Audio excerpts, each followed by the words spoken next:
आज मी तुम्हाला शिकवणार आहे मॅगीमध्ये मिळतो तो टेस्ट मेकरचा मसाला।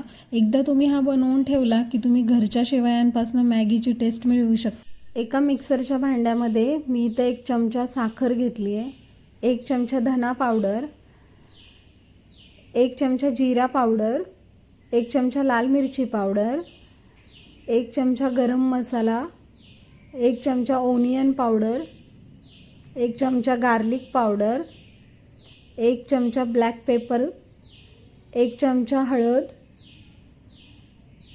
तर 1 TSP मी कॉर्नफ्लोअर घेतला आहे, 1 चमचा सॉल्ट,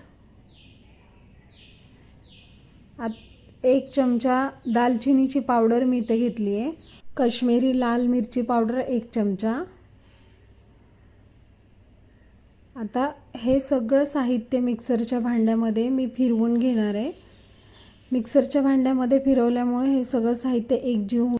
हा मसाला बनवून ठेवला की तुम्हाला मॅगीमध्ये जे टेस्ट मेकरचं पॅकेट असतं ते वापरलं नाही तरी चालेल, त्या मॅगीमध्ये घाला किंवा घरामध्ये गव्हाच्या शेवया तुम्ही बनवून ठेवा आणि हा मसाला वापरून मुलांना मॅगी बनवून द्या।